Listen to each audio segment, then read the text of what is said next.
Hello everyone. இந்த video வந்து பார்த்திங்கன்னா நம்ம லாஸ்ட்டாக எல்பிஓ எக்ஸாமுக்கு வந்து கரண்ட் அஃபேர்ஸ் ரிவிஷன் வந்து வீக்லி எடுத்துகிட்டு வந்திருந்தேன்ல. ஸோ அதே மாதிரி தான் இங்கேயும் ப்ராக்டிஸ் மார்க் அப் எடுத்துகிட்டு வந்திருந்தேன். ஸோ அதே மாதிரி தான் இந்த ரிவிஷனும் இப்போ வந்து ஜூலை மந்த்க்காக ஸ்டார்ட் பண்ண போகிறேன். ஸோ அப்போ நிறைய பேர் ரொம்ப யூஸ்ஃபுல்லாக இருக்குன்னு சொல்லியிருந்தாங்க. அதனால் ஓகே, ஸோ இப்போ மெயின்ஸ் எக்ஸாம் ஸ்டார்ட் ஆக போகுது. அதனால் இப்போ வந்து இந்த வீடியோவில் ஜூலை மந்த்க்கான அந்த வீக்லி குவிஸ் தான் வந்து ஸ்டார்ட் ஆக போகுது ரிவிஷன். ஸோ கண்டிப்பாக யூஸ்ஃபுல்லாக இருக்கும். ஸோ இதை ஃபுல்லாக பாருங்கள். நான் 1 hour வீடியோ 50 கொஷின்ஸ் தான் எடுத்துகிட்டு வந்திருக்கேன் ஒரு வீடியோக்கு. ஸோ கண்டிப்பாக யூஸ்ஃபுல்லாக இருக்கும். ஓகேங்களா? ஸோ இன்னும் சேனல் சப்ஸ்கிரைப் பண்ணாமல் பார்த்துட்டு இருந்தீங்கன்னா மறக்காமல் சப்ஸ்கிரைப் பண்ணுங்கள். அப்போ தான் நான் போடுற அப்கமிங் வீடியோஸ் எல்லாமே உங்களுக்கு நோட்டிஃபிகேஷனில் வரும். ஓகே, ஸோ வீடியோக்குள்ளே போகலாம். First question.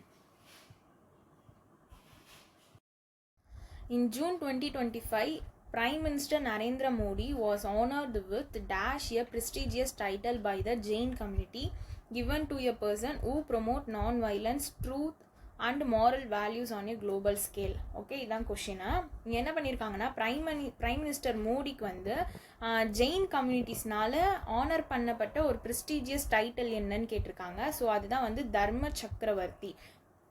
ஓகே, ஸோ இங்கே பாருங்கள், பிரைம் மினிஸ்டர் நரேந்திர மோடி வந்து என்ன பண்ணியிருக்காங்கன்னா ஆச்சாரியா ஸ்ரீ 108 வித்யானந்த் ஜி மகாராஜ் அப்படின்ற ஒரு சென்டினரி செலிப்ரேஷன் வந்து அட்ரஸ் பண்ணியிருந்தாங்க.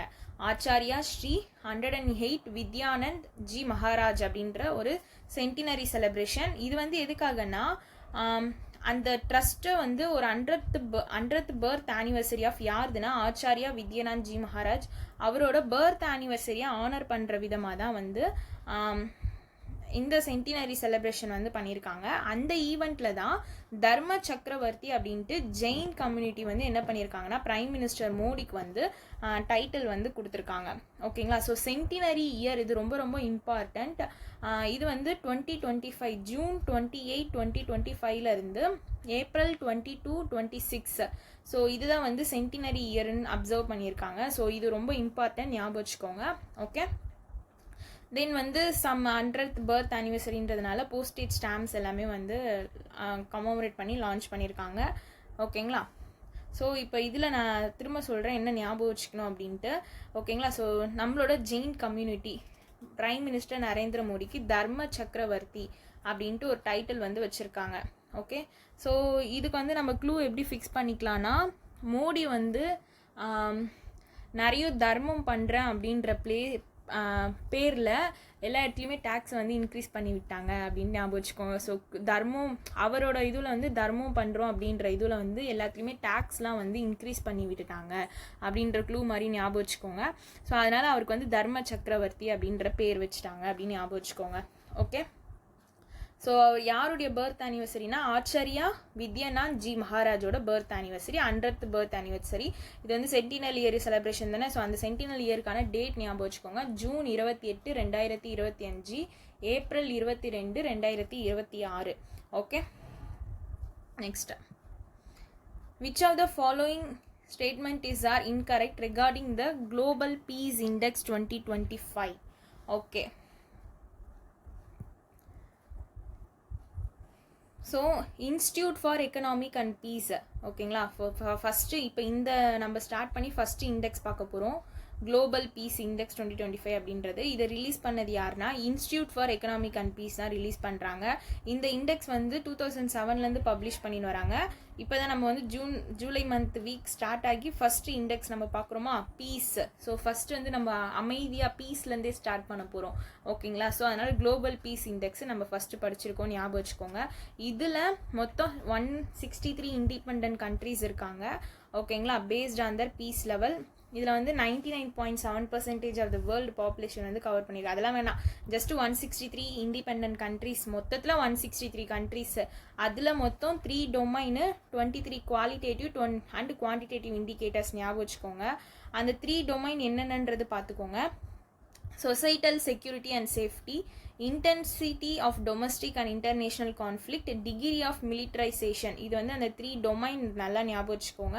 ஏன்னா நம்மளுக்கு எக்ஸாமில் டஃப்பாக கேட்கணுன்னா இந்த டொமைன்லாம் கொடுத்துட்டு இதில் எது இல்லை அப்படின்ற மாதிரிலாம் கேட்பாங்க. அதனால் ஞாபகம் வச்சுக்கிறது ரொம்ப ரொம்ப safe. Societal security and safety, intensity of domestic and international conflict, degree of militarisation. ஓகேங்களா? இதில் டாப் 5 கண்ட்ரி பார்த்துக்கோங்க.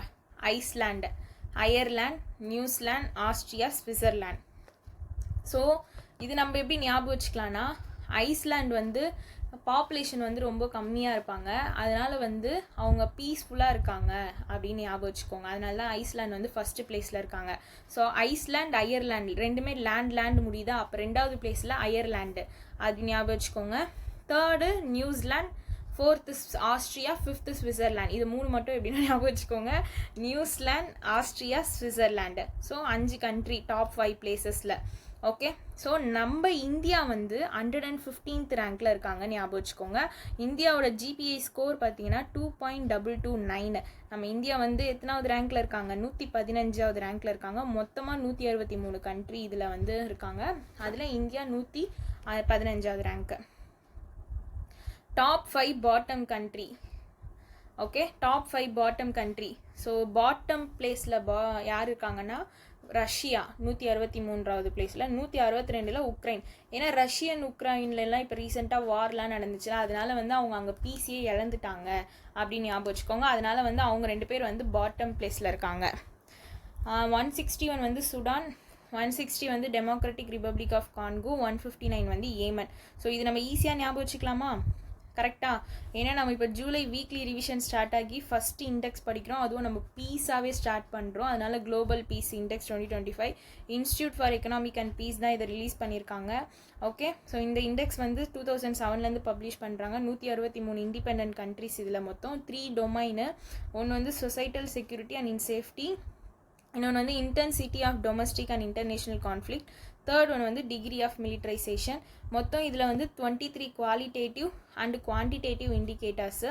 இதில் டாப் 5 பிளேசஸில் இருக்கிறது island, Ireland, New Zealand, Austria, ஸ்விட்சர்லாண்டு. Bottom 5 வந்து Russia, Ukraine, Sudan, democratic republic of கான்கோ, Yemen. இப்போ இங்கே கொஷினில் வந்து 4 ஆப்ஷன் கொடுத்துருக்காங்களே, அந்த 4 ஆப்ஷனில் both 2 and 4 தான் correct. So it measure the level of peace in 4 domain. இங்கே இன்கரெக்ட் கேட்டிருக்காங்க. அப்போ 4 டொமைன் கிடையாது, நம்மளுக்கு தெரியும் 3 டொமைன் தானே நம்ம அங்கே படித்தோம். ஸோ அங்கே 3 டொமைன் மாறுது. 4th ரேங்க்கில் பார்த்தீங்கன்னா இந்தியா வந்து 115வது ரேங்க்கு, நாட் 116வது ரேங்க்கு. ஓகேங்களா? ஸோ அதுதான் இங்கே மிஸ்டேக் ஆகிருக்கு. ஸோ அப்போ 2, 4 மிஸ்டேக்கு, 1ம் 3யும் correct. Okay, which organization is responsible for leading the United Nations Interagency Group for Child Mortality Estimation, UNIGME, which was established in 2004 to coordinate global effort in collecting and analyzing data on child mortality.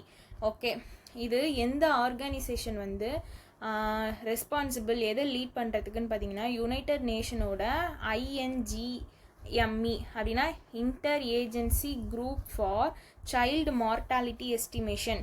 இது so child. ஓகேங்களா? So அப்போது இதுக்கான responsible எந்த ஆர்கனைசேஷனாக இருக்கும்? UNICEF. நீங்கள் எப்படி ஞாபகம் வச்சுக்கலான்னா, இந்த UNIGME இருக்குல்ல, அதோட ஃபுல் ஃபார்ம் பார்த்துக்கோங்க. GMEக்கு group for child mortality estimation தானே. சைல்டோட டெத் எஸ்டிமேஷன் தான் வந்து இந்த இது வந்து சொல்கிறாங்க UNIGME. அப்போ இங்கே சைல்டு அப்படின்ற ஒரு வார்த்தை வருது. ஸோ இதுக்கு அப்போ ரெஸ்பான்சிபிளாக எந்த ஆர்கனைசேஷன் இருக்கும் அப்படின்னு க்ளூ வச்சுக்கிட்டிங்கன்னா யூனிசெஃப். யூனிசெஃபில் என்ன வரும்? Children's fund, united nation children's fund. So இங்கே ரெண்டுமே அந்த சைல்டு சில்ட்ரனை வச்சு நம்ம கனெக்ட் பண்ணி ஞாபகம் வச்சுக்கணும். ஓகேங்களா? ஏன்னா தயவு செஞ்சு எல்லா கொஷின்ஸ்க்குமே க்ளூ வச்சு படிங்க, அப்போ தான் வந்து ஈஸியாக இருக்கும், ஞாபகம் வச்சுக்க முடியும். இது வந்து இந்த UNIGME அப்படின்றது எப்போ எஸ்டாப்ளிஷ் பண்ணியிருக்காங்கன்னா 2004 எஸ்டாப்ளிஷ் பண்ணியிருக்காங்க. எதுக்காகனா குளோபல் எஃபர்ட்ஸை வந்து கோஆர்டினேட் பண்ணுறதுக்காக. ஓகேங்களா? இது சைல்டு மார்டாலிட்டியோட மார்டாலிட்டி எஸ்டிமேஷன் இது பற்றி சொல்கிறது தான். ஸோ அதனால் நான் சைல்டு சில்ட்ரன் வச்சு தான் நான் வந்து லிங்கே பண்ணிக்கிட்டேன். ஓகே, ஸோ இது ஈஸியாக நம்ம ஞாபகம் வச்சுக்கலாம்ல. பட் ஆனால் இதை இன்னொன்று ஞாபகம் வச்சுக்கணும். United nation inter agency group of child mortality estimation வந்து எப்போ எஸ்டாப்ளிஷ் பண்ணியிருக்காங்கன்னா 2004 அப்படின்னு ஞாபகம் வச்சுக்கோங்க. ஓகேங்களா? ஸோ இது தாண்டி இதில் அடிஷ்னலாக ஞாபகம் வச்சுக்க வேண்டியது இதோட வேல்யூஸ் தான். ஓகேங்களா? ஸோ இந்தியாவோட பர்சன்டேஜ் வந்து 0 டோஸ் சில்ட்ரனில் வந்து டிக்ளைன் ஆயிருக்குன்னு சொல்லியிருக்காங்க. ஸோ 0.11லேருந்து 0.06க்கு டிக்ளைன் ஆயிருக்கு. ஓகே, 5% கிட்ட டிக்ளைன் ஆயிருக்கு 0 டோஸ் சில்ட்ரன் அப்படின்றதுல. இந்த வேல்யூஸ் ரொம்ப ரொம்ப இம்பார்ட்டண்ட். தென் வேறு என்ன இது ஞாபகம் வச்சுக்கிறீங்கன்னா, அண்டர் 5 மார்ட்டாலிட்டி ரேட் வந்து 78% கிட்ட டிக்ளைன் ஆகி இந்தியா வந்து அச்சீவ் பண்ணியிருக்கு அப்படின்றது ஞாபகம் வச்சுக்கோங்க. 78%. நியோநாட்டல் மார்ட்டாலிட்டி ரேட் வந்து 70% டிக்ரீஸ் ஆயிருக்கு. ஓகேங்களா? ஸோ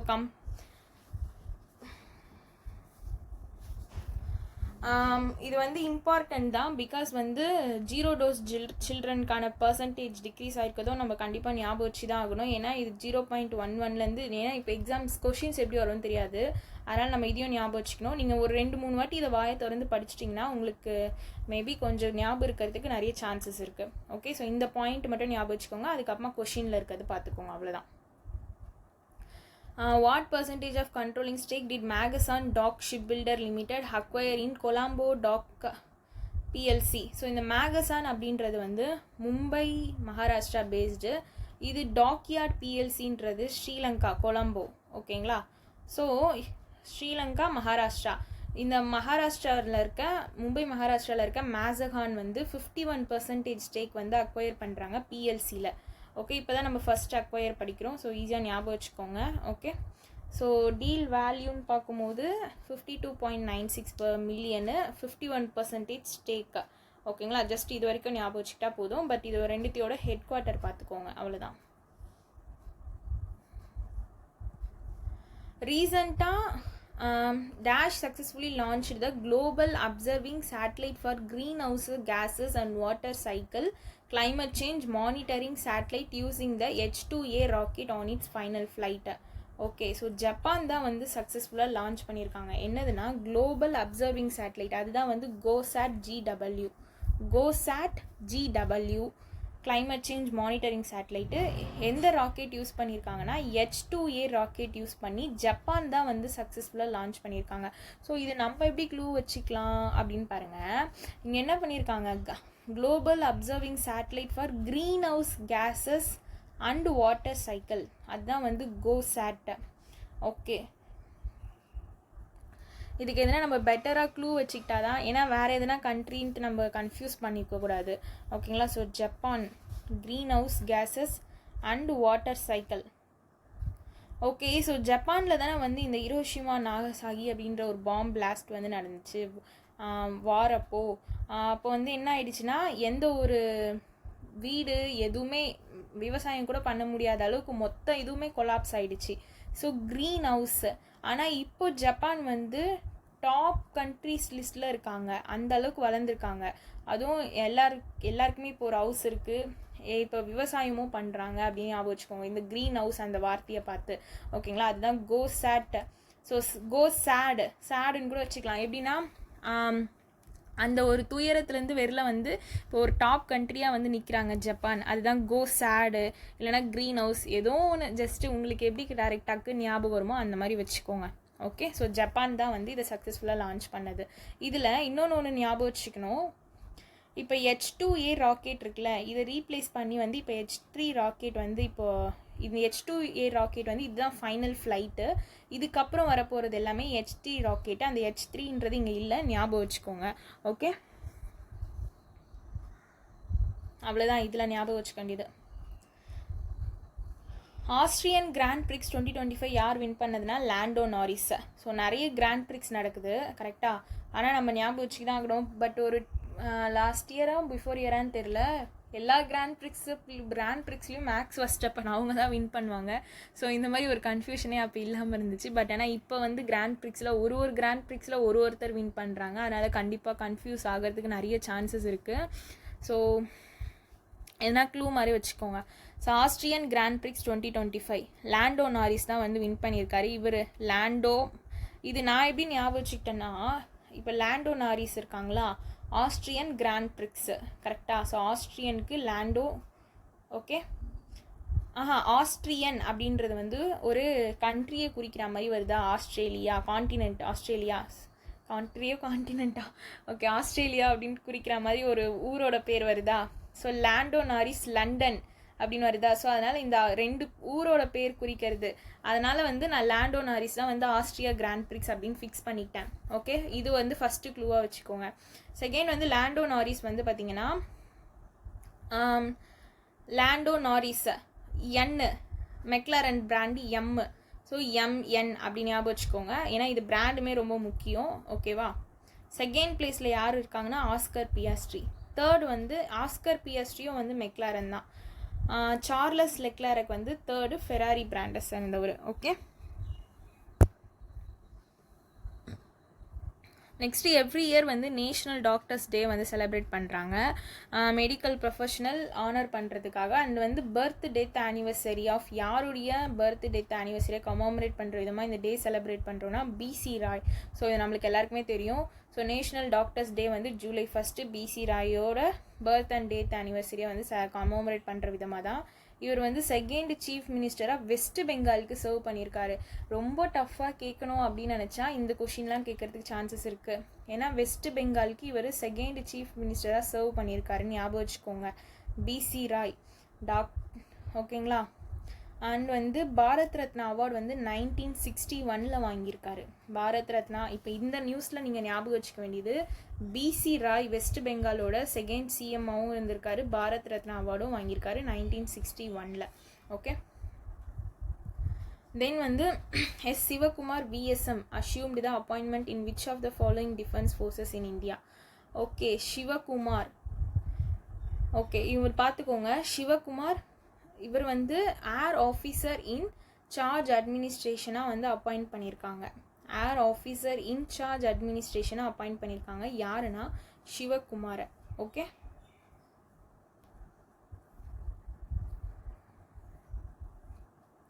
ஸோ இது எந்த டிஃபென்ஸ் ஃபோர்ஸ் கீழே வருது? ஏர் ஆஃபீஸர் இன்சார்ஜ் அட்மினிஸ்ட்ரேஷன். ஏர் ஆஃபீஸர் இந்தியன் ஏர்ஃபோர்ஸ் தான். ஸோ அவங்க அந்த ஃபோர்ஸ் தான் கேட்டிருக்காங்க கொஷினில். ஓகேங்களா. ஸோ பார்த்துக்கோங்க, அவங்களோட பேர் என்னன்னா சிவகுமார் விஎஸ்எம்.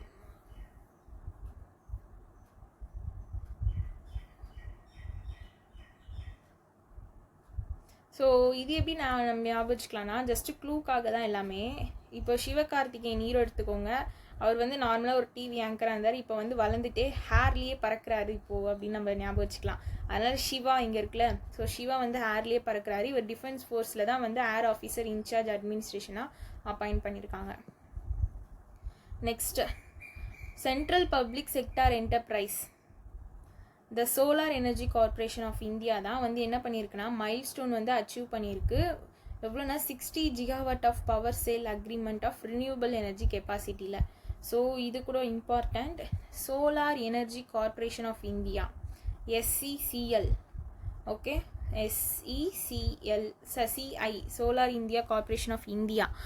இவங்க என்ன பண்ணியிருக்காங்க 60 GW of power sale agreement வந்து ரினியூவபிள் எனர்ஜி கெப்பாசிட்டியில் வந்து அச்சீவ் பண்ணியிருக்காங்க ஒரு milestone. Okay, so 60 solar energy corporation of India. Okay, so இந்த சோலார் எனர்ஜி கார்பரேஷன் ஆஃப் இந்தியான்றது Navratna central public sector enterprise. இதை எக்ஸ்ட்ராவாக ஞாபகம் வச்சுக்கோங்க. ஓகேங்களா. ஸோ இது வரைக்கும் பார்த்துக்கிட்டா போதும். இதில் What is the full form of WINS, an initiative launched by the Ministry of Agriculture and Farmer Welfare in 2023? WINS-கான full form கேட்டிருக்காங்க. Weather Information Network Data System. So Weather Information Network Data System. So system ஞாபகம் வச்சுக்கோங்க, data system, network data system, weather information. இந்த launch பண்ணது யாருன்னா ministry of agriculture and farmer welfare. ஓகேங்களா.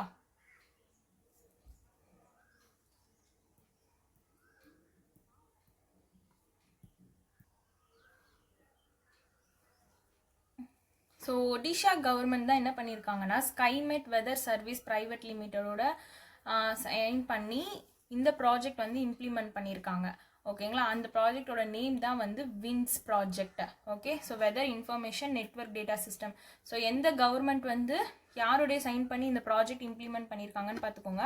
Odisha Skymet weather service private லிமிட்டடோட சேர்ந்து தான் வந்து இதை பண்ணியிருக்காங்க. ஸோ ஸ்கைமெட்டு விண்ட் எப்படி நம்ம ஞாபகம் வச்சுக்கலாம்னா, ஸோ விண்டுனா இந்த காற்று அந்த ரிலேட்டட் தானே. ஸோ ஸ்கை மேலே வானம் எல்லாமே மேலேருந்து தானே வருது. ஸோ அது ஞாபகம் வச்சுக்கோங்க. ஒடிஷா எக்ஸ்ட்ராவாக இந்த ஸ்டேட் மட்டும் படிச்சுக்கோங்க.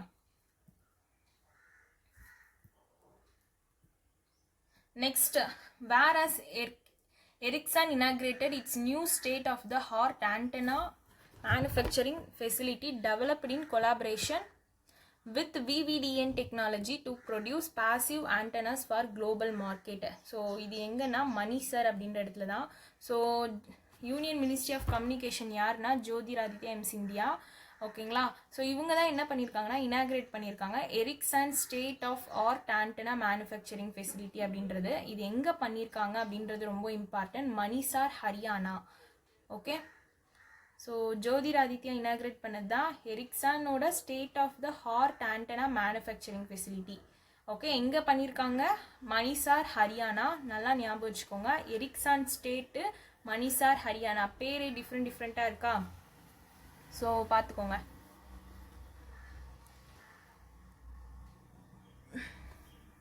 Who among the following countries does not come under Quad nation சொல்லியிருக்காங்க. ஓகே. குவாட் நேஷன் நம்மளுக்கு தெரியும். India, Japan, USA, Australia. So India, USA, Australia, Japan, Russia கிடையாது. ஏன் இங்கே இந்த நியூஸ் வந்திருக்குன்னா coast guards of Quad nation வந்து அவங்களோட first ever Quad at sea ship observer mission அப்படின்றத லான்ச் பண்ணியிருக்காங்க. இது எதுக்காகனா மெரிடைம் கோஆப்ரேஷன் வந்து இண்டோ பசிபிக்ல ஸ்ட்ரென்தன் பண்ணணும் அப்படின்றதுக்காக. ஓகே.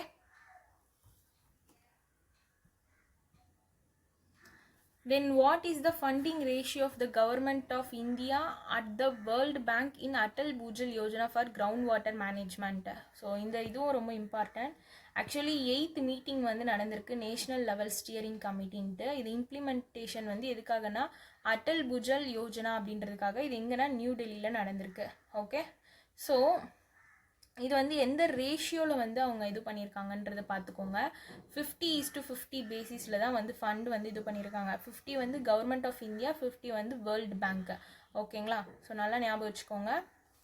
இது வந்து எப்போ லான்ச் பண்ணியிருக்காங்க? நம்மளோட former prime minister Atal Bihari வாஜ்பாயோட 95th பர்த் ஆனிவர்சரி அப்போ தான் அட்டல் புஜல் யோஜனா அப்படின்றத லான்ச் பண்ணியிருக்காங்க. ஸோ அட்டல் பிகாரியோட பர்த் ஆனிவர்சரியை முன்னிட்டு தான் இந்த அட்டல் புகால் யோஜனா அப்படின்றது 2019 லான்ச் பண்ணியிருக்காங்க. இதுக்கான சென்ட்ரல் செக்டார் ஸ்கீம் டோட்டல் ஃபர்த் பார்த்தீங்கன்னா 6000 crore. ஓகே. ஸோ இதுக்கான ஃபண்ட் வந்து எப்படின்னா 50:50 பேசிஸ். ஓகேங்களா. கவர்மெண்ட் ஆஃப் இந்தியாவும் வேர்ல்டு பேங்க்கும். இந்தியன் ரயில்வே வந்து லான்ச் பண்ணது தான் ரயில் 1. இது வந்து ஒரு ஒன் ஸ்டாப் சொல்யூஷன் ஃபார் எல்லா பேசஞ்சர் சர்வீஸ்க்காகவும் லான்ச் பண்ணது. அவங்களோட 40th ஃபவுண்டேஷன் டே வந்து centre of railways information system இருக்குல்ல, CRIS, centre for railway information system, அதோடைய 40th ஃபவுண்டேஷன் டே. ஸோ நம்ம எனக்கு தெரிஞ்சு இப்போ நிறைய ஃபவுண்டேஷன் டே படிச்சிருப்போம். ஜெம், ஆர்பிஐ, எஸ்பிஐயோட ஃபவுண்டேஷன் டே. இப்போ அந்த வரிசையில் கிறிஸ்க்கான ஃபவுண்டேஷன் டே. ஸோ இதை முன்னிட்டு தான் ரயில் 1 அப்படின்ற ஆப் வந்து லான்ச் பண்ணியிருக்காங்க. ஞாபகம் வச்சுக்கோங்க. Okay. Then what is the height of mount Elbrus? ஓகேங்களா. இது வந்து வேர்ல்டோட 10th மோஸ்ட் ப்ராமினன்ட் பீக்கு. இது எங்கே சிச்சுவேட் ஆகிருக்குன்னு பார்த்தீங்கன்னா சதர்ன் ரஷ்யன் ரிபப்ளிக் ஆஃப் கபார்டினோ பல்காரியா, அங்கே தான் வந்து சிச்சுவேட் ஆகிருக்கு. ஓகே. ஸோ இது ஏன் இந்த நியூஸ் இங்கே வந்திருக்குன்னா டெக்பீர் சிங் அப்படின்றவங்க 6 year தான் ஓல்டு. அவங்க பஞ்சாப். இவங்க வந்து ஒரு நியூ வேர்ல்ட் ரெக்கார்ட் வந்து அச்சீவ் பண்ணியிருக்காங்க. யங்கஸ்ட் மவுண்டெய்னர் வந்து இந்த மவுண்ட் எல்ப்ரஸ்க்கு போனதுக்கு. ஓகேங்களா. அதே மாதிரி இது வந்து ஒரே ஒரு மவுண்டன் போனதுக்கு. இன்னொருத்தவங்க வந்து 7 மவுண்ட் எவரெஸ்ட் 7மே வந்து போய் அச்சீவ் பண்ணியிருப்பாங்க. அது வந்து நெக்ஸ்ட் நியூஸில் வரும்னு நினைக்கிறேன். ஓகே. இது வந்து வெறும் மவுண்ட் எல்ப்ரஸ் மட்டும் போனது தான் டெக்பீர் Singh.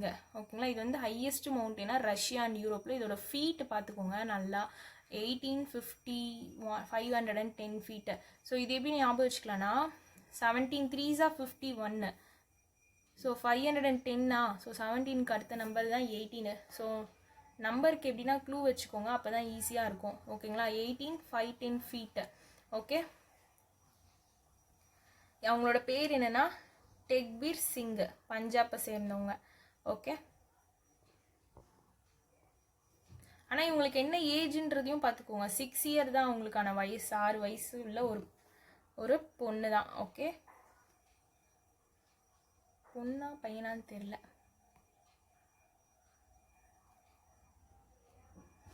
Central Board of Direct Taxes headed by the chairman and dash member. Okay. Central Board of Direct Tax ஓட சேர்மன் தான் வந்து ரவி அகர்வால். இவரோட அப்பாயின்மெண்ட்டை வந்து இப்போ எக்ஸ்டெண்ட் பண்ணியிருந்தாங்க. ஓகேங்களா. ஸோ இந்த central board of direct taxes வந்து ஹெட்டட் பை சேர்மன் அண்ட் எத்தனை மெம்பர்ஸ் கொண்ட குழுன்னு பார்த்தீங்கன்னா 6 மெம்பர்ஸ். ஓகேங்களா. ஸோ இது ரொம்ப ரொம்ப இம்பார்ட்டண்ட். நம்ம வந்து வெறும் ரவி அகர்வால் நியூஸ் மட்டும் படிச்சுட்டு போயிட்டுருப்போம். பட் ஆனால் வந்து எத்தனை மெம்பர்ஸ் கொண்ட 6 மெம்பர்ஸ் ப்ளஸ் சேர்மன், இவங்க தான் வந்து இந்த சென்ட்ரல் போர்ட் ஆஃப் டைரக்ட் டேக்ஸே வந்து நடத்துகிறாங்க அப்படின்றது ஞாபகம் வச்சுக்கோங்க. ஓகேங்களா. 6 மெம்பர்ஸ். இவங்களோட போஸ்டிங்கையும் வந்து இவங்க என்ன பண்ணியிருக்காங்கன்னா எக்ஸ்டெண்ட் பண்ணியிருக்காங்க. What is the name of the integrated alert system operationalized by NDMA for disaster communication? National disaster management authority. Okay, இவங்க என்ன பண்ணியிருக்காங்கன்னா டிபார்ட்மெண்ட் ஆஃப் டெலிகம்யூனிகேஷனோட கொலாபரேட் பண்ணி ஒரு mobile enabled disaster communication system வந்து லான்ச் பண்ணியிருக்காங்க. அதுக்கு பேர் என்னென்னா சாக்கெட். இது வந்து இன்டெகிரேட்டட் அலர்ட்டட் சிஸ்டம். ஓகேங்களா. ஸோ இது வந்து நம்மளுக்கு எதனா டிசாஸ்டர் நடக்க போகுதுன்னா எல்லாருடைய மெசேஜ்க்கும் ஃபோனுக்கும் இது வந்து எஸ்எம்எஸ் மூலமாக போயிடும். அந்த இன்டெகிரேட்டட் அலர்ட் சிஸ்டமோட பேர் தான் என்னன்னு கேட்டிருக்காங்க, சாக்கெட். ஓகேங்களா. ஸோ இது வந்து NDMA வந்து ஆப்ரேஷனலைஸ் பண்ணப்பட்ட ஒரு இன்டெகிரேட்டட் அலர்ட் சிஸ்டம் தான். டிபார்ட்மெண்ட் ஆஃப் டெலிகம்யூனிகேஷனோட சேர்ந்து தான் வந்து இதை வந்து இவங்க லான்ச் பண்ணியிருக்காங்க. இது நம்ம எப்படி ஞாபகம் வச்சுக்கலாம்னா, இது வந்து எல்லாருடைய மொபைல் ஃபோனுக்கு தானே எஸ்எம்எஸ் போகுது. ஸோ மொபைல் ஃபோன்ஸ் எல்லாருமே பேக்கெட்லேயே வச்சுட்டு இருப்போம். ஸோ பேக்கெட்டு சாக்கெட்டு ஞாபகம் வச்சுக்கோங்க. க்ளூ ஃபஸ்ட்டாக இருந்தாலும் பரவாயில்ல. பட் ஆனால் இந்த க்ளூ வைக்கும்போது இந்த கொஷினை பார்க்கும்போது ஓகே இதை நம்ம படித்தோம், இந்த மாதிரி சொன்னோம் அப்படின்றது ஞாபகம் வரும். அதுக்காக தான். உங்களுக்கு இதை விட பெட்டர் க்ளூ உங்களுக்கு எதுனா பட்டுச்சுன்னா நீங்கள் அதை கூட வச்சு ஃபிக்ஸ் பண்ணிவிட்டு படிக்கலாம். வாட் இஸ் இந்தியாவோட ரேங்க் இந்த குளோபல் யூனிகார்ன் இண்டெக்ஸ்? ஸோ இந்தியாவோட ரேங்க் வந்து குளோபல் யூனிகார்ன் இண்டெக்ஸில் 3rd ரேங்க். ஓகே, இதை வந்து ரிலீஸ் பண்ணது யாருன்னா அரன் ரிசர்ச் இன்ஸ்டிடியூட். இவங்க தான் ரிலீஸ் பண்ணாங்க குளோபல் யூனிகார்ன் இண்டெக்ஸ் 2025. ஓகே, நல்லா ஞாபகம் வச்சுக்கோங்க. ஸோ இதில் பாருங்கள், top 10 countries global unicorn index. இப்போ நம்ம வந்து 2வது இண்டெக்ஸ் படிக்க போகிறோம். ஃபஸ்ட்டு வந்து பீஸ் படித்தோமா, இப்போ 2வது பார்க்குற இண்டெக்ஸ் வந்து குளோபல் யூனிகார்ன் இண்டெக்ஸ். ஓகே, இந்த குளோபல் யூனிகார்ன் இண்டெக்ஸில் டாப் பிளேஸில் இருக்கிறது USA, 2nd place China, 3rd தான் நம்ம இந்தியா இருக்காங்க, 4th வந்து யுனைடெட் கிங்டம், 5th வந்து ஜெர்மனி. இப்போ மோஸ்ட்லி எந்த இண்டெக்ஸ் எடுத்தாலும் USA தாங்க டாப் பிளேஸில் இருக்காங்க. ஓகே, ஸோ இப்போ நம்ம ஃபஸ்ட் இண்டெக்ஸ் வந்து பீஸ் படித்தோம். இப்போ செகண்ட் வந்து யூனிகார்ன். இது பார்த்திங்கன்னா top 10 countries of the global unicorn இண்டெக்ஸில் first place USA, 2nd place China, 3rd நம்ம India. Okay, 4th United kingdom, 5th வந்து ஜெர்மனி. டாப் 5 பிளேசஸ் ஞாபகம் வச்சுக்கோங்க. இந்தியா வந்து மொத்தம் எத்தனை யூனிகார்ன்ஸ் வச்சுருக்காங்கன்னா 64 யூனிகார்ன். ஓகே, ஸோ இந்தியாவில் நம்மளோட பெங்களூர் வந்து 7th பிளேஸில் இருக்காங்க, மும்பை வந்து 22nd பிளேஸில் இருக்காங்க. ஓகே, ஸோ யூனிகார்னுக்கு வந்து கம்பெனி ஸ்டேட்டஸ் அச்சீவ் பண்ணணுன்னா 1 பில்லியன் கிட்ட வந்து இருக்கணும்னு சொல்லியிருக்காங்க மினிமம். அதுவும் பார்த்துக்கோங்க. இதோட எக்ஸாமில் கூட கேட்டிருந்தாங்க question. Suriname has become the first country in the Amazon region and the dash in the Americas to be declared free of malaria by the World Health Organization. Okay, so இது malaria இருக்குல்ல, இதை வந்து மொத்தமாகவே வந்து அந்த கண்ட்ரியில் ஒரு 3 consecutive இயர்ஸ்க்காக அந்த டிசீஸில் யாருமே இருந்திருக்க மாட்டாங்க. அதனால அவங்களுக்கு வேர்ல்டு ஹெல்த் ஆர்கனைசேஷன் வந்து அந்த சர்டிஃபிகேட் வந்து கொடுத்துருப்பாங்க. அதான் எந்த ஒரு இதுவும் இல்லை, மலேரியா ஃப்ரீ டிசீஸ் அப்படின்ற ஒரு சர்டிஃபிகேட் மாதிரி கொடுத்துருப்பாங்க. Okay,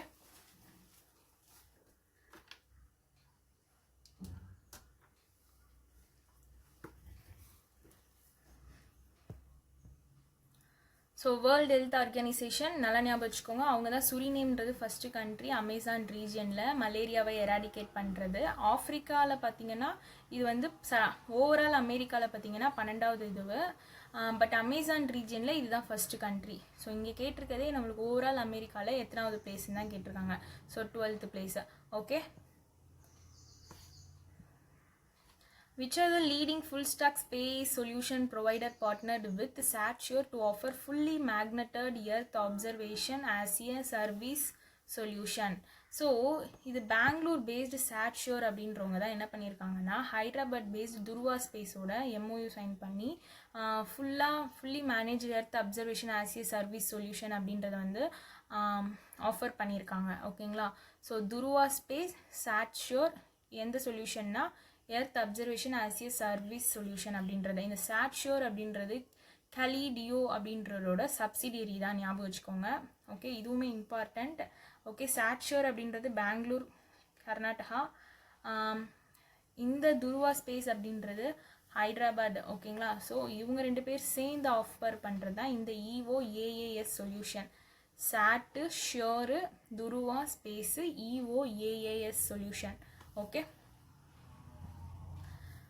According to the ZET adoption in India, its impact on emission and energy report June 2025, which vehicle category is primarily targeted for transitioning to zero emission technology. Okay, so இது என்னன்னா ஒன்றும் இல்லை, government of India வந்து release பண்ணது தான் ZET adoption in India and அதோட impact on emission and green energy report அப்படின்றத வந்து ரிலீஸ் பண்ணியிருப்பாங்க. இதில்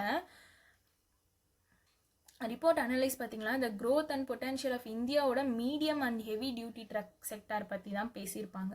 ஓகேங்களா. ஸோ இதில் மற்றதெல்லாம் கூட வேண்டாம், ஜஸ்ட் அது மட்டும் பார்த்துக்கோங்க. நம்மளோட ZET அடாப்ஷன் இன் இந்தியாவில் அதோட impact on emission and energy ரிப்போர்ட்டில் எந்த வெஹிக்கிளை ப்ரைமராக டார்கெட் பண்ணி பேசியிருப்பாங்க ஜீரோ எமிஷன் டெக்னாலஜிஸ்க்குன்னு பார்த்தீங்கன்னா medium and heavy duty trucks. Which of the following organization has developed Indiaவோட first indigenous photonic radar, electronic and radar development? So அங்கேயே இருக்குது ஃபோட்டானிக் ரேடார் அப்படின்ட்டு. ஸோ இங்கே வந்து electronic and radar development establishment தான் வந்து இதை டெவலப் பண்ணாங்கன்னு ஞாபகம் வச்சுக்கோங்க. DRDO என்ன பண்ணியிருக்காங்கன்னா இந்தியாவோட ஃபர்ஸ்ட் இண்டிஜினியஸ் ஃபோட்டானிக் ரேடர் வந்து அச்சீவ் பண்ணியிருக்காங்க. இதை டெவலப் பண்ணது தான் யாருன்னா electronic and radar development system. Okay, இது வந்து DRDOட லேப். ஓகேங்களா. Which city has become the first to launch இந்தியாவோட first digital house address project? Indore. So Indore municipal corporation in Madhya Pradesh has launched a digital house address project. இவங்க தான் வந்து first city கண்ட்ரியில் வந்து இதை அச்சீவ் பண்ணியிருக்காது இந்த இனிஷியேட்டிவ். இது நான் எப்படி ஞாபகம் வச்சுக்கலான்னா இன்டோர் அவுட்டோர் கேம்ஸ்னு ஒன்று இருக்கும். இன்டோர்னா உள்ளே விளையாடுறது, அவுட்டோர்னா வெளியில் விளையாடுறது. ஸோ இங்கே நம்மளுக்கு அதை பற்றி பேசியிருக்கோம். First digital house address projects, digital games எல்லாமே நம்ம உள்ளே தான் விளையாடுவோம். ஸோ இன்டோரில் தான் விளையாடுவோம். அதனால் இன்டோர் தான் வந்து இந்த ஃபஸ்ட்டு சிட்டி இதை லான்ச் பண்ணியிருக்காங்க அப்படின்றத ஞாபகம் வச்சுக்கோங்க. What is the name of இந்தியாவோட ஃபர்ஸ்ட் ஹுட்டன் gurdwara built in Punjab? Shri Nanak Niwas. Okay, so Shri Nanak Niwas இது வந்து இந்தியாவோட ஃபர்ஸ்ட் எவர் ஹுட்டன் குருத்வாரா. அதுக்கான பேர் தான் வந்து ஸ்ரீ நானக் நிவாஸ். இதை வந்து பில்ட் பண்ணது யாருன்னா ஃபசில்கா பஞ்சாப். அவங்க தான் வந்து பில்ட் பண்ணியிருக்காங்க. இந்தியாவோட ஃபர்ஸ்ட் எவர் ஹுட்டன் குருத்வாரா, நல்லா பேர் ஞாபகம் வச்சுக்கோங்க, குருத்வாரா நானக் நிவாஸ். ஓகே, ஸோ இதுக்கு நம்ம எப்படி க்ளூ வச்சுக்கலான்னா இதனால் எங்கே பில்ட் பண்ணியிருக்காங்கன்னு பார்த்துக்கோங்க. ஃபசில்கா பஞ்சாப்பில். ஸோ நானா அப்படின்னா நம்ம அப்பாவை நானான்னு கூட சொல்லுவாங்க. கரெக்டாக நானா அப்படின்னு சொல்லுவாங்க. ஸோ நம்மளோட ஃபஸ்ட்டு குருவே யாருன்னா நம்மளோட அப்பா நானா. ஸோ நானக் நிவாஸ் லிங்க் பண்ணிக்கோங்க. இந்தியாவோட டார்கெட் வந்து ஸ்டீல் ப்ரொடக்ஷன் 2030க்கு எவ்வளோன்னு பாருங்கள், 300 மில்லியன் டன்னு. ஓகேவா. ஸோ 2030க்குள்ளே இந்தியா டார்கெட் எவ்வளோ வச்சுருக்காங்கன்னா ஸ்டீல் ப்ரொடக்ஷனுக்கு 300 மில்லியன் டன்ஸ் வச்சுருக்காங்க.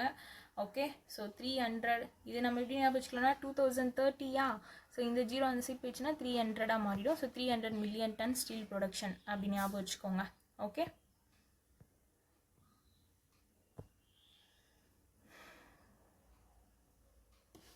அண்ட் இது இங்கே வந்து பாருங்கள், நம்மளோட இந்தியாவும் UAEயும் சேர்ந்து ஒரு ஹை லெவல் என்கேஜ்மெண்ட் போட்டிருக்காங்க. இதுக்காகனா இந்தியா UAE இண்டஸ்ட்ரியல் கோஆப்ரேஷன் எதுக்கு கீழேனா India UAE comprehensive economic partnership framework கீழே. இதையும் பார்த்துக்கோங்க. அடிஷ்னலாக India UAE comprehensive economic partnership agreement framework. Okay,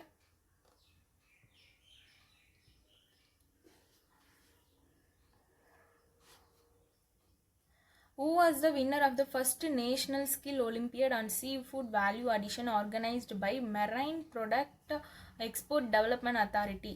so marine product export development authority வந்து ஆர்கனைஸ் பண்ணது தான் first national skill olympiad on seafood value addition.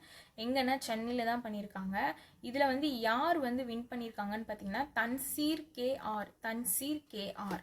Okay, இவங்க தான் வந்து இந்த first national skill olympiad and seafood value அடிஷனில் வந்து win பண்ணியிருக்காங்க. இதை ஆர்கனைஸ் பண்ணது தான் marine product export development authority. அவரோட பேரே பாருங்கள் டிஃப்ரெண்ட்டாக இருக்குது, தன்சீர். ஓகே, ஸோ இவர் தான் வந்து வின்னராக இருக்காங்க. செகண்ட் பொசிஷன் யாருன்னா பாலமுருகன், தமிழ்நாடு தூத்துக்குடியை சேர்ந்தவர். தேர்ட் பிளேஸில் யார் இருக்காங்கன்னா சந்தியா ராணி பாலபர்த்தி. ஃபோர்த்து பிளேஸில் ஹனிதா. ஸோ இந்த 4 பிளேஸ் பார்த்துக்கோங்க. ஃபஸ்ட்டு தன்சீர், செகண்ட் வந்து பாலமுருகன். தன்சீர்ன்றவங்க கேரளா, பாலமுருகன் நம்ம தூத்துக்குடி தமிழ்நாடு. தேர்ட் ஒன் வந்து சந்தியா ராணி பலாபர்த்தி ஆந்திர பிரதேஷ். ஃபோர்த் வந்து Anitha. Okay, which of the following country hosted the first ever Asian India cruise dialogue to strengthen maritime? So Asian India cruise வந்து நம்ம இந்தியா தான் ஹோஸ்ட் பண்ணுறாங்க. அதுவும் சென்னையில் தான் வந்து இந்த க்ரூஸ் டைலாக் வந்து நடக்குது. ஓகேங்களா, ஃபஸ்ட் எவர் ஏஷியன் இந்தியா க்ரூஸ் டைலாக் வந்து எங்கே நடக்குதுன்னா சென்னையில் தான் நடக்குது. ஓகேங்களா, ஸோ இதை இனாக்ரேட் பண்ணுறது யாருன்னா சர்பானந்தா சோனோவால். ஸோ இதை யார் ஹோஸ்ட் பண்ணுறாங்கன்னு கேட்டாங்கன்னா இந்தியா தான் ஹோஸ்ட் பண்ணுறாங்க. Okay, which Indian central public sector enterprises அவங்களோட இன்டர்நேஷ்னல் ஆஃபீஸ் வந்து துபாயில் லான்ச் பண்ணியிருக்காங்க. இது எந்த மீட்டிங்கில் HD குமாரசாமி வந்து யூஏஇக்கு விசிட் பண்ணும் போது தான் வந்து இதை வந்து நாங்கள் லான்ச் பண்ணியிருக்காங்க. எந்த 2 இந்தியன் சென்ட்ரல் பப்ளிக் செக்டார் என்டர்பிரைசஸோட இன்டர்நேஷ்னல் ஆஃபீஸ்ன்னு பார்த்தீங்கன்னா NMDC மெக்கான். NMDC M ஞாபகம் வச்சுக்கோங்க, இந்த 2 தான். இங்கேயும் Nல ஸ்டார்ட் ஆகுது, இங்கே Mல ஸ்டார்ட் ஆகுது. ஸோ NMDC Nல ஸ்டார்ட் ஆகுது, மெக்கான் M. இந்த 2 ஆர்கனைசேஷன் தான் வந்து 2 சென்ட்ரல் பப்ளிக் செக்டார் என்டர்பிரைசஸ் தான். அவங்களோட இன்டர்நேஷ்னல் ஆஃபீஸ் வந்து துபாயில் வந்து லான்ச் பண்ணியிருக்காங்க. இது எதுக்காகனா இன்டர்நேஷ்னல் கொலாபரேஷன் வந்து என்ஹான்ஸ் பண்ணுறதுக்காக. ஓகே, இது ஈஸி தான், ஞாபகம் வச்சுக்கோங்க. Okay,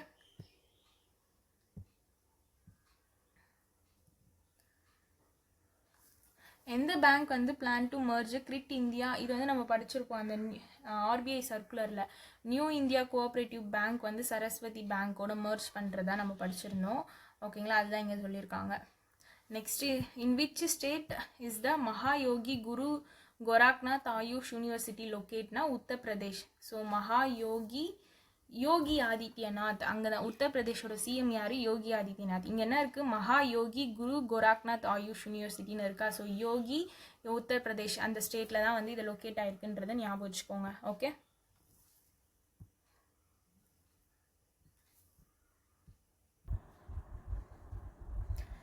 next the cabinet approved the employment linked incentive scheme to facilitate employment, skilling, etc. What is the total financial outlay of the scheme? Okay, so cabinet வந்து என்ன பண்ணியிருக்காங்க, employment linked incentive scheme அப்படின்றது வந்து approve பண்ணியிருக்காங்க. இது எதுக்காகன்னு பார்த்தீங்கன்னா employment skilling வந்து ஃபெசிலிட்டேட் பண்ணுறதுக்காக. இதுக்கான டோட்டல் ஃபினான்ஷியல் எவ்வளோன்னு பார்த்தீங்கன்னா 99,446 crore. ஓகேங்களா, ஸோ இதில் வந்து இந்த ஸ்கீம் வந்து எம்ப்ளாய்மெண்ட் ஜென்ரேஷனை சப்போர்ட் பண்ணுது, எம்ப்ளாயபிலிட்டி என்ஹான்ஸ் பண்ணுது, சோஷியல் செக்யூரிட்டி வந்து ஆல் செக்டார்ஸ் கிட்ட கொண்டு வருது. வித் எதுலன்னா மேனுஃபேக்சரிங் செக்டாரில் ஸ்பெஷல் ஃபோக்கஸ்டாக வந்து எடுத்துகிட்டு வராங்கன்னு சொல்லியிருக்காங்க. டோட்டல் அவுட்லே தான் வந்து 99,446 crore.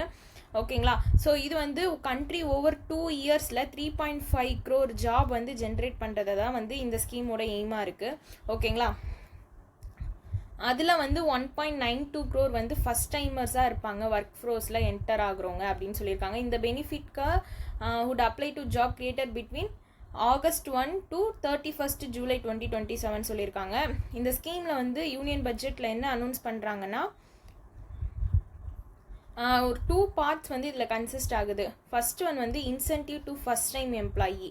ஓகேவா, இதில் வந்து this part target first time employee registered with EPFO. So EPFOவில் ஃபஸ்ட் டைம் எம்ப்ளாயி வந்து ரெஜிஸ்டர் பண்ணுறாங்க.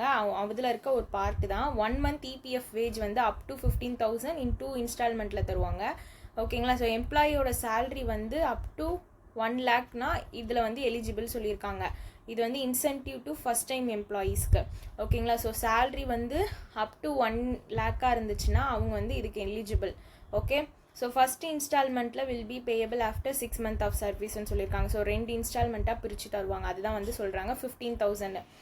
சப்போர்ட் டு எம்ப்ளாயர்ஸ் இதில் பார்த்தீங்கன்னா கவர்மெண்ட் வந்து up to 3,000 per month for 2 yearsக்கு ஈச் அடிஷ்னல் எம்ப்ளாயிக்கு சஸ்டெயினபிள் எம்ப்ளாய்மெண்ட் வந்து 6 monthனா அட்லீஸ்ட் இருக்கணும்னு சொல்லியிருக்காங்க எம்ப்ளாய்மெண்ட் அவங்களுக்கு.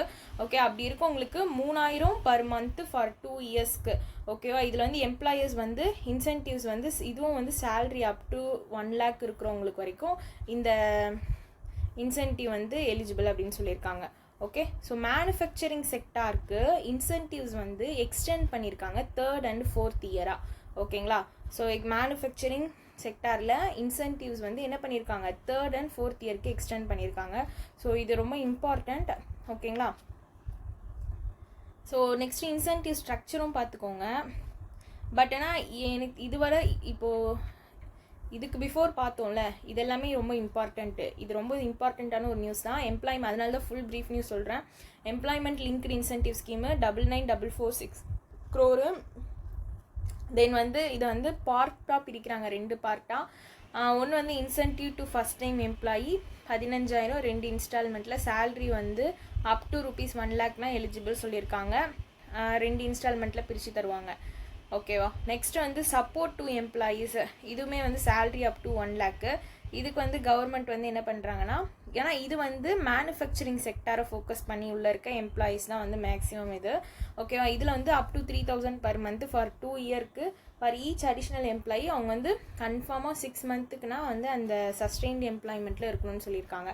அண்ட் மேனுஃபேக்சரிங் செக்டார்ஸ்க்கு இன்சென்டிவ்ஸ் வந்து 3rd and 4th year வந்து எக்ஸ்டெண்ட் பண்ணியிருக்காங்க. ஞாபகம் வச்சுக்கோங்க. Extended to the 3rd and 4th year.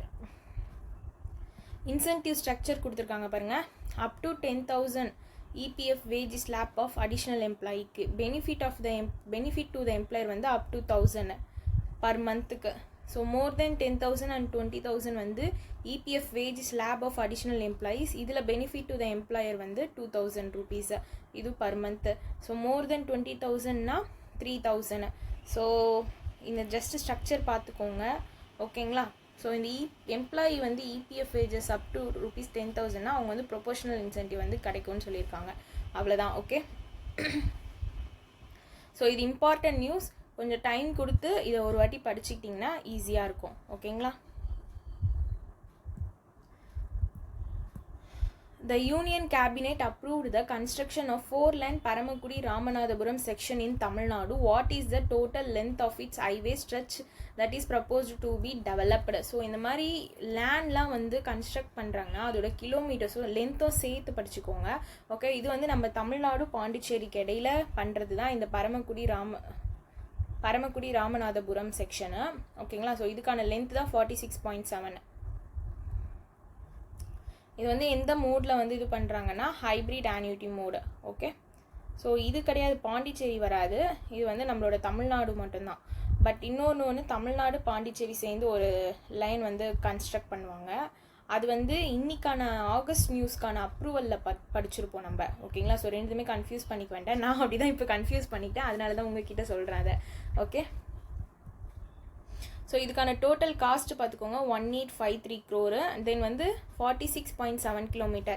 Actually Tamil Nadu இதுவே 4-lane கன்ஸ்ட்ரக்ஷன் 2 வருது. இன்றைக்கி நியூஸில் நம்ம மோடி அப்ரூவல் பண்ணதில் பாண்டிச்சேரி தமிழ்நாடுன்னு வரும். ஓகேங்களா. இது வந்து தமிழ்நாடோட பரமக்குடி ராமநாதபுரம் செக்ஷனு இதுக்கா. ஸோ ரெண்டுமே டிஃப்ரெண்ட்டாக இருக்குது, பிரித்து படிச்சுக்கோங்க. 46.7 1853 crore. ஓகே. 1853 crore. நெக்ஸ்ட் எந்த ஆர்கனைசேஷன் வந்து மினிஸ்ட்ரி ஆஃப் பவர் கீழே IIT ரூர்கேவோட MOU சைன் பண்ணியிருந்தாங்கன்னு பார்த்தீங்கன்னா சென்ட்ரல் எலக்ட்ரிசிட்டி அத்தாரிட்டி. எதுக்காகனா அவங்களோட கொலாபரேஷன் வந்து power sector research and capacity பில்டிங்கில் ஸ்ட்ரென்தன் பண்ணணும் அப்படின்றதுக்காக தான். ஓகே. ஸோ சென்ட்ரல் எலக்ட்ரிசிட்டி அத்தாரிட்டியும் IIT ரூர்கேவும் தான் வந்து MOU சைன் பண்ணியிருக்காங்க. அவங்களோட power sector research and capacity பில்டிங்கை வந்து ஸ்ட்ரென்தன் பண்ணணும் கொலாபரேட் பண்ணி அப்படின்றதுக்காக. ஓகே. ஸோ இது வரைக்கும் ஞாபகம் வச்சுக்கிட்டா போதும். நெக்ஸ்ட்டு வந்து what is the total corpus allocated for the research development and innovation RDI ஸ்கீமுக்கு இது அப்ரூவ் பண்ணுறது யாருன்னா யூனியன் கேபினெட்டு. ஸோ ஆர்டிஐ ஸ்கீமுக்கு டோட்டல் கார்பஸ் எவ்வளோ அலோகேட் பண்ணியிருக்காங்கன்னா 1 lakh. ஸோ இதுவுமே ரொம்ப இம்பார்ட்டண்ட். ஓகேவா? ஏன்னா இப்போ இருக்க எக்ஸாம்ஸ் வந்து கொஞ்சம் டஃப்பாக தான் கரண்ட் அஃபேர்ஸ்லாம் வருது. அதுவும் மெயினாக இந்த நம்பர் பேஸ் பண்ணி நிறைய வருது. அதனால் முடிஞ்ச அளவுக்கு நம்பர் பேஸ் பண்ணுறது எப்படின்னா ஞாபகம் வச்சுக்கிட்டே ஆகணும், திரும்ப திரும்ப ரிவிஷன் பண்ணுறது தவிர வேறு ஆப்ஷன் இல்லை.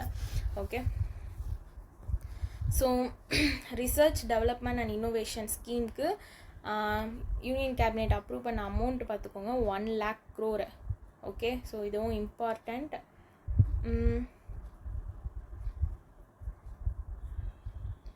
தென் இந்த ANRF அதுக்கான ஃபுல் ஃபார்ம் பார்த்துக்கோங்க, அனுசாந்தன் நேஷ்னல் ரிசர்ச் ஃபவுண்டேஷன். அவ்வளோதான், இது வரைக்கும் பார்த்துக்கோங்க போதும்.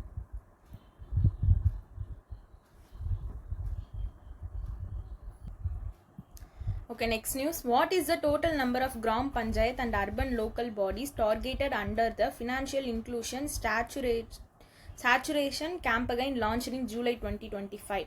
Okay, so total number of Gram Panchayat and urban local bodies வந்து இந்த Financial Inclusion Saturation Campaign கீழே வந்திருக்காங்க. மொத்தம் எத்தனை அப்படின்னு கேட்டிருக்காங்க, 2.70 lakhs. ஸோ இந்த மாதிரி நம்பர்ஸ் வர கொஷின்ஸ் நல்லா ஞாபகம் வச்சுக்கணும். ஓகேங்களா? So department of financial service தான் இதை லான்ச் பண்ணியிருக்காங்க. ஸோ இதுவுமே ரொம்ப ரொம்ப important. Okay, department of financial service launch பண்ண ஒரு nationwide campaign for the saturation of financial inclusion schemes. இதில் gram panchayat and urban local body லெவலுக்கு ஓகேங்களா மொத்தம் கவரேஜ் பண்ணுறது 2.70 lakh.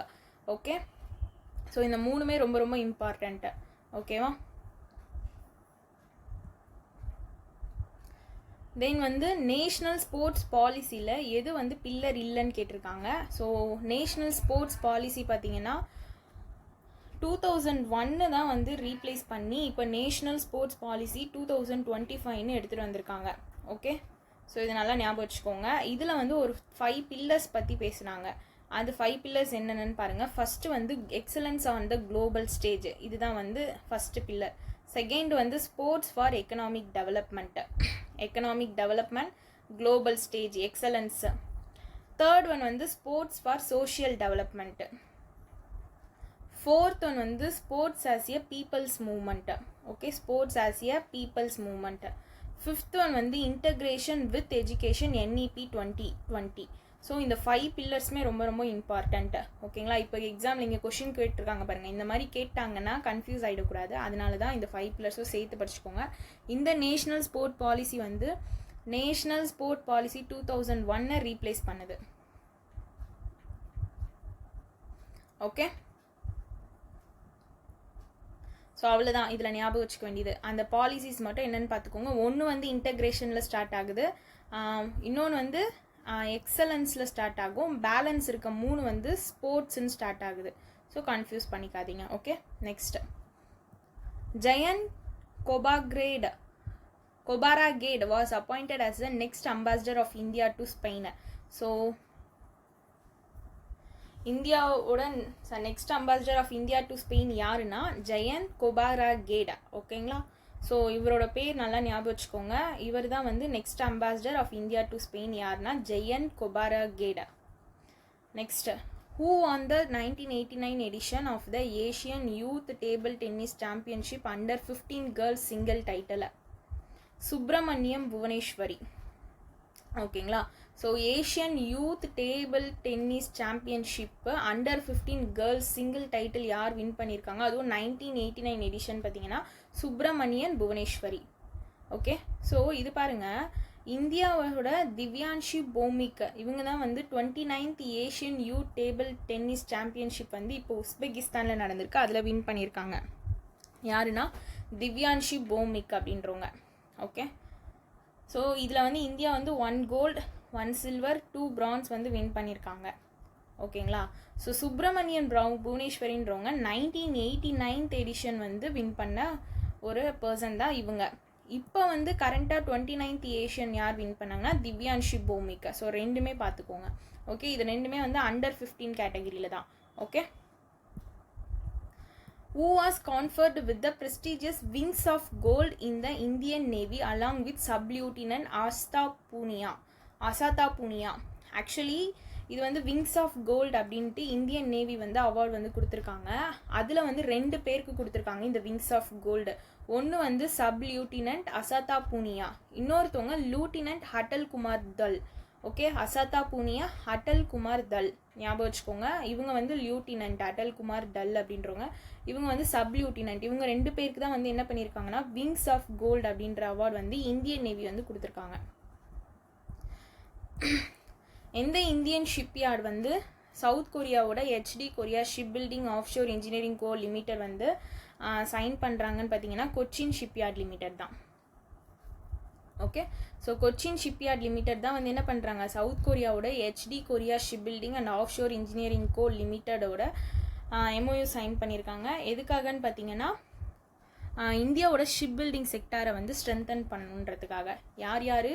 கொச்சின் ஷிப்யார்ட் லிமிட்டடும் சவுத் கொரியாவோட HD Korea ship building offshore engineering co limited, இவங்க 2 பேர் சேர்ந்து தான். ஓகேங்களா, இது வந்து இந்தியாவோட ஷிப் பில்டிங் செக்டாருக்கு ஸ்ட்ரென்தன் பண்ணணும் அப்படின்றதுனால தான் இவங்க 2 பேர் வந்து சைன் பண்ணியிருக்காங்க. Okay, on the occasion of its 70th anniversary, the State Bank of India announced its plan to solarize 4 lakh homes by FY27.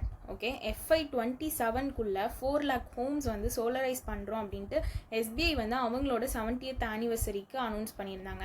Actually இந்த ஆனிவர்சரி ஃபவுண்டேஷன் டே நிறைய பேர் இப்போ வந்திருக்கு. State bank of India, reserve bank of India, Jammu, அதுக்கப்புறமா இன்னும் ஒன்று கூட பார்த்தேன் நான் நெக்ஸ்ட்டுக்குள்ளே, அதுக்குள்ளே ஞாபகப்படுத்தி சொல்கிறேன். ஓகேங்களா, ஸோ 4 lakhs ஹோம்ஸு FY27குள்ளே 4 lakh ஹோம் வந்து சோலரைஸ் பண்ணுறதா வந்து அனௌன்ஸ் பண்ணியிருக்காங்க ஸ்டேட் பேங்க் ஆஃப் இந்தியா அவங்களோட 70th ஆனிவர்சரியில். இது வந்து கண்ட்ரியோட ரினியூவபிள் எனர்ஜி டிரான்சிஷன் எஃபெக்ட்டுக்கு வந்து ஹெல்ப்ஃபுல்லாக இருக்கும் அப்படின்ட்டு.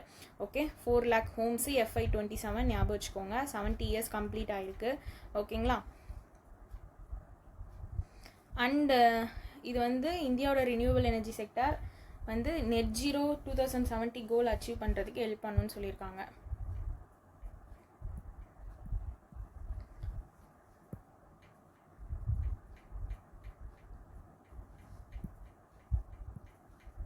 What is the duration of privately placed investment made by Asian Infrastructure Investment Bank in non-convertible debenture issued by Aditya Birla Capital Limited aimed at supporting renewable energy and electric mobility project in India?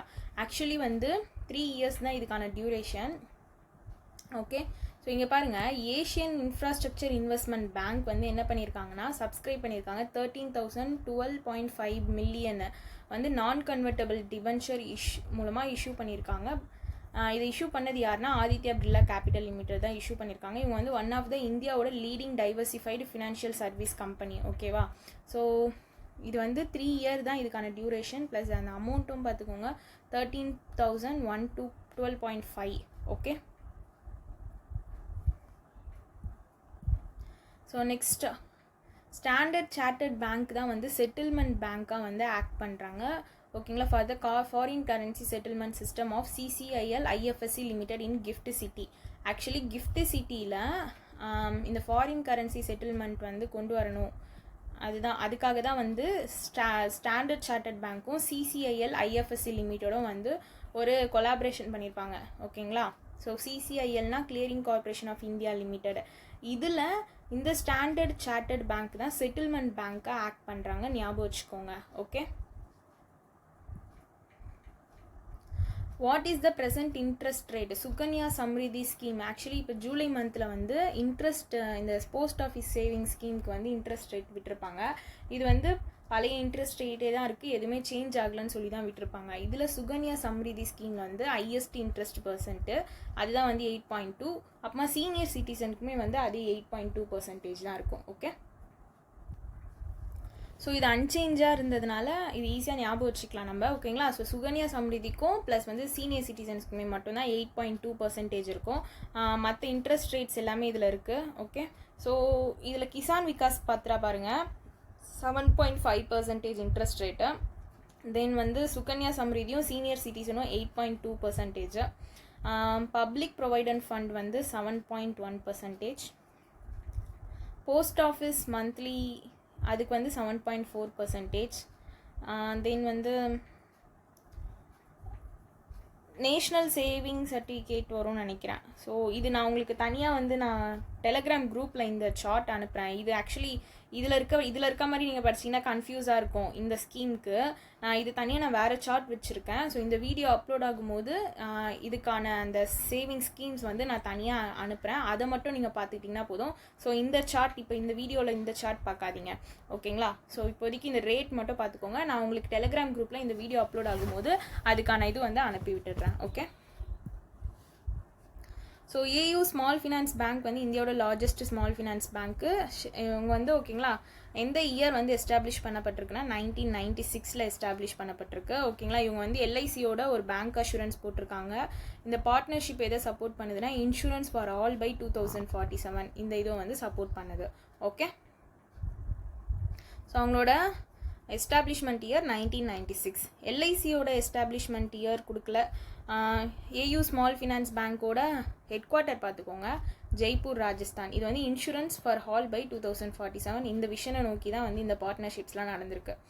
Then RBI வந்து at March 2025 long term டெப்ட்டு short term டெப்ட்டுன்னு அதில் ஒரு பெரிய news இது actually, ஓகேங்களா?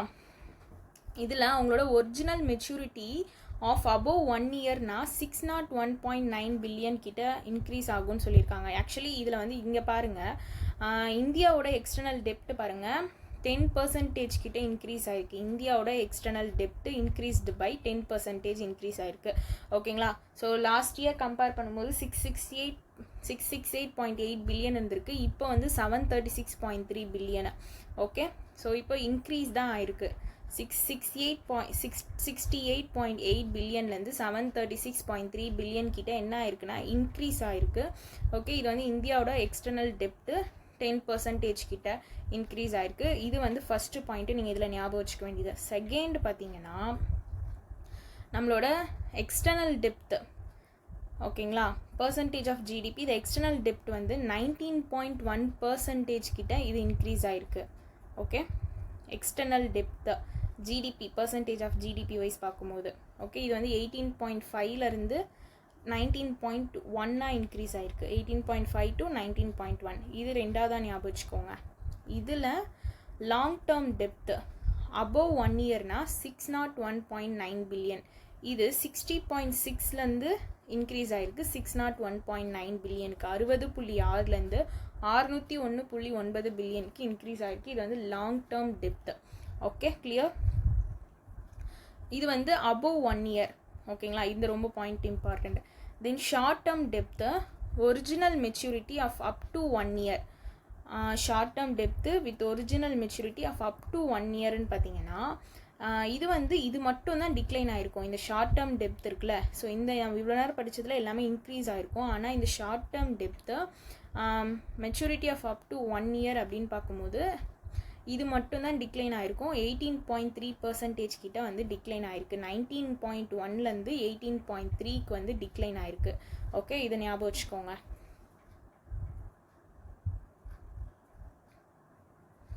So இந்த values மட்டும் தனித்தனியாக பிரித்து ஞாபகம் வச்சுக்கோங்க. இது வரைக்கும் இம்பார்ட்டண்ட், ஓகேங்களா?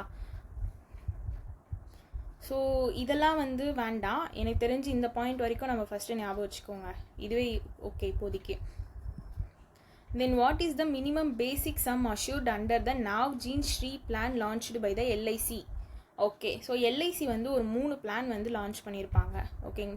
2 பிளான் லான்ச் பண்ணியிருப்பாங்க. ஒன்று வந்து நாவ் ஜீவன் ஸ்ரீ, இன்னொன்று வந்து நாவ் ஜீவன் ஸ்ரீ சிங்கிள் ப்ரீமியம் அப்படின்ட்டு 2 பிளான் வந்து லான்ச் பண்ணியிருப்பாங்க, ஓகே? இப்போ இந்த எல்ஐசியோட நாவ் ஜீவன் ஸ்ரீல பேடப் டேர்ம் பார்த்தீங்கன்னா 6, 8, 10, 12 இயர்ஸ், ஓகே? ஸோ இதுக்கான மினிமம் ஏஜ் வந்து என்ட்ரி வந்து 30 days கம்ப்ளீட்டட். மேக்ஸிமம் ஏஜ் வந்து 60 இயர்ஸ், ஓகே? ஸோ இது பார்த்துக்கோங்க. மினிமம் ஏஜ் என்ட்ரி 30 days வந்து கம்ப்ளீட் ஆகிருக்கணும். மேக்ஸிமம் ஏஜ் என்ட்ரி வந்து 60 வயசு ஆகிருக்கணும், ஓகேங்களா? ஓகே, ஸோ இது மினிமமும் மேக்ஸிமமும் பார்த்துக்கோங்க ஏஜ் என்ட்ரி, ஓகேங்களா? மினிமம் பாலிசி டேர்ம் பார்த்தீங்கன்னா 10 to 16 இயர்ஸ்க்குள்ளவங்களுக்கு பிபிடி ஆப்டட் சொல்லியிருக்காங்க. மேக்ஸிமம் பாலிசி டேர்ம் வந்து 20 இயர்ஸ் சொல்லியிருக்காங்க. ப்ரீமியம் பேமெண்ட் டேர்ம் வந்து 6, 8, 10, 12. இது எந்த ஸ்கீமுக்குன்னா எல்ஐசியோட நாவ் ஜீவன் ஸ்ரீக்கு. மினிமம் பேசிக் சம் எவ்வளோ அஷ்யூர் பண்ணுறாங்கன்னா 5 lakh. ஓகேங்களா, மேக்ஸிமம் வந்து எந்த ஒரு லிமிட்டும் கிடையாது. இது ரொம்ப ரொம்ப இம்பார்ட்டண்ட், ஏன்னா இதுலேருந்து கேட்கறதுக்கு நிறைய சான்சஸ் இருக்குது. ஸோ ஒரு வாட்டி நல்லா படிச்சுக்கோங்க. ஓகேங்களா, minimum policy term, maximum policy term, minimum basic sum எவ்வளோ அஷ்யூர் ஆகுது, ப்ளஸ் வந்து லிமிட் வந்து மேக்ஸிமம் எவ்வளோன்னு எதுவுமே கொடுக்கல, நோ லிமிட்னு சொல்லியிருக்காங்க. ஓகேங்களா, so rate of guaranteed addition range பார்த்தீங்கன்னா 8.5 to 9.5 கிட்ட இருக்குன்னு சொல்லியிருக்காங்க. அதே மாதிரி ப்ரீமியம் வந்து பாலிசி டேர்முக்கு 10 to 20 இயர்ஸ். ஓகேங்களா, 10 to 20 இயர்ஸ். எல்ஐசியோட நாவ் ஜீவன் ஸ்ரீ சிங்கிள் ப்ரீமியம்க்கு மினிமம் பேசிக் சம் வந்து 1 lakh, அதுக்கு 5 lakh. 1 lakh வந்து ப்ரீமியம்னு வருது பார்த்தீங்களா, அதுக்கு தான் 1 lakh. இதுக்கு மேக்ஸிமம் பாலிசி டேர்ம் வந்து 20 இயர்ஸ், மினிமம் பாலிசி டேர்ம் வந்து 5 years. Okay, minimum policy term 5 years, maximum policy term வந்து 20 இயர்ஸ். நல்லா ஞாபகம் வச்சுக்கோங்க. அதில் மினிமம் வந்து 10 to 16, மேக்ஸிமம் வந்து 20 இயர்ஸ். இப்படி கம்பேர் பண்ணி படிங்க, அப்போ தான் ஈஸியாக இருக்கும். ஓகே, ஸோ இதுக்கும் வந்து மேக்ஸிமம் அமௌண்ட் வந்து நோ லிமிட். ஓகேங்களா, எல்ஐசி லான்ச் பண்ண இந்த 2 ஸ்கீம்க்கான இதுதான் இது. ஓகே,